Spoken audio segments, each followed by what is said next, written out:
আচ্ছা,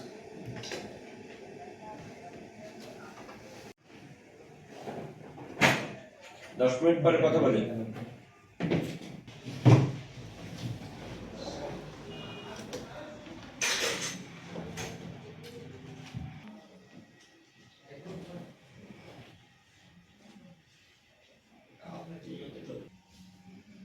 এটা থাকা মানে হচ্ছে এটা ইয়ের মতো দারোয়ানের মতো বা ইয়ের মতো অফিস করি মানে কম্পিউটার ম্যান যেগুলো করে আর কি।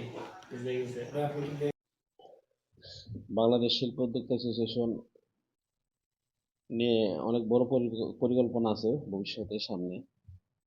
আমরা বাংলাদেশ শিল্প উদ্যোক্তা অ্যাসোসিয়েশন এদেশের যে ব্যবসায়িক সমাজ আছে, তৃণমূল পর্যায়ের ব্যবসায়ী, তাদের পাশে দাঁড়ানো এবং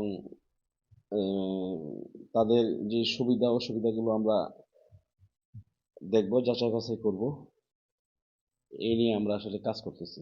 আমাদের মূল উদ্দেশ্যটা হলো যে আমরা ছোট ছোট ব্যবসায়ীদেরকে বড় করে তোলা এবং ছোট ছোট ব্যবসায়ী যারা আছে তৃণমূল পর্যায়ে তাদের সুবিধা অসুবিধাগুলো দেখা এবং তারা যাতে ব্যাট ট্যাক্সের আওতায় আসে, ব্যাটের ব্যাপারটা বুঝে, তারপরে যে বিভিন্ন যে ডকুমেন্ট, যে বিএসটিআই বা এই সম্পর্কে অনেকেরই আইডিয়া নাই, এই বিএসটি সম্পর্কে তাদেরকে আইডিয়া দেওয়া এবং ফায়ার সার্ভিস সম্পর্কে লাইসেন্স নিয়ে তাদের কোনো আইডিয়া নাই, এই ব্যাপারটা নিয়ে তাদেরকে আইডিয়া দেওয়া এবং তারা যদি কাজ করতে অসুবিধা হয় আমাদের সদস্য করে তাদের কাজগুলো আমরা করে দিব, এই ধরনের চিন্তাধারা আমাদের।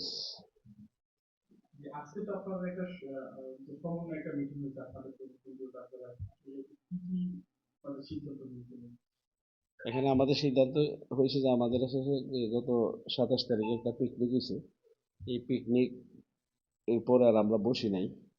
আজকে এই এই ব্যাপারটা নিয়ে কত সামনে আমরা আসলে কিভাবে আগাবো, সামনে যে 12 তারিখ নির্বাচনের পরে আমরা বাংলাদেশ শিল্প উদ্যোক্তা অ্যাসোসিয়েশন যে সরকারের সাথে বা এই আতাত করে আমরা দেশের অর্থনৈতিক দেশের যে উন্নয়নমূলক কাজে যাতে আমরা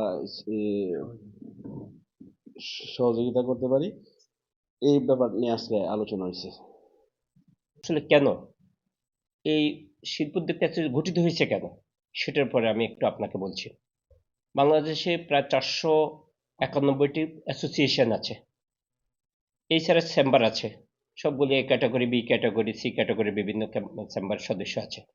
তো সেই জায়গার মধ্যে আমরা একটা জিনিস লক্ষ্য করলাম যে প্রত্যেকেই একটা প্রতিষ্ঠিত সংগঠনের পক্ষে, প্রতিষ্ঠিত এই একটা ব্যবসায়ী যারা আছেন তাদের পক্ষে কথা বলেন, কিন্তু মূলত যারা এই মাত্র উদীয়মান, যারা নতুন করে সৃষ্টি হচ্ছে, যারা কিছু করার মতো চিন্তা ভাবনা করছে, তাদের জন্য আসলে কিছু করার কোনো সুযোগ নেই।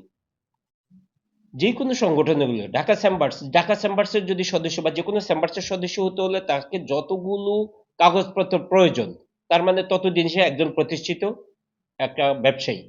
তো আমরা চিন্তা করেছি যারা নতুনভাবে সৃষ্টি হবে, যারা নতুনভাবে কাজ করবে, তাদের জন্য আমরা কিছু কাজ করব। ওই তাদের জন্য কাজ করতে গিয়ে আমরা বাংলাদেশ শিল্প উদ্যোক্তা অ্যাসোসিয়েশন শিল্প উদ্যোক্তা অ্যাসোসিয়েশনের যুগ্ম সম্পাদক হিসাবে বর্তমানে দায়িত্বরত আছে। আসলে বাংলাদেশ শিল্প উদ্যোক্তা অ্যাসোসিয়েশন শুধুমাত্র একটি সংগঠন নয়, এটি একটি পরিবার।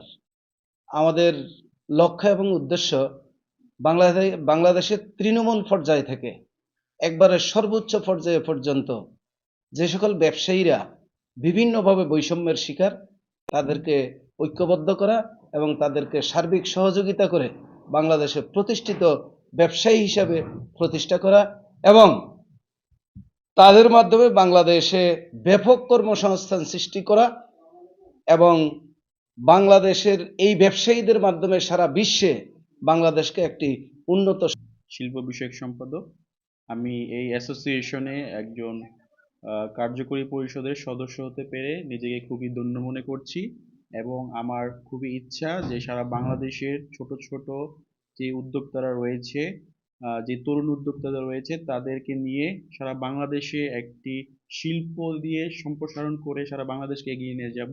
এই বাংলাদেশ শিল্প উদ্যোক্তা অ্যাসোসিয়েশনের এখন সহসভাপতি, সেই হিসাবে আমি খুবই গর্বিত যে এখানে যারা আমরা ক্ষুদ্র উদ্যোক্তা আছি তাদেরকে নিয়ে আমরা একটা অ্যাসোসিয়েশন করতে পারছি, এবং একটা যে আমাদের উপদেষ্টা স্যার যেটা বললেন যে একটা পরিবার, আমাদের একটা বিশাল একটা পরিবার তৈরি হয়ে গেছে।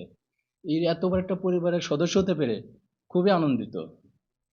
এবং আমাদের যে পরিকল্পনার কথা বলছেন মুরবি, পরিকল্পনা হলো আমাদের এই অ্যাসোসিয়েশনকে বাংলাদেশের যত এরকম ব্যবসায়িক অ্যাসোসিয়েশন আছে ঠিক তাদের কাতারে আমাদের অবস্থানটা নিয়ে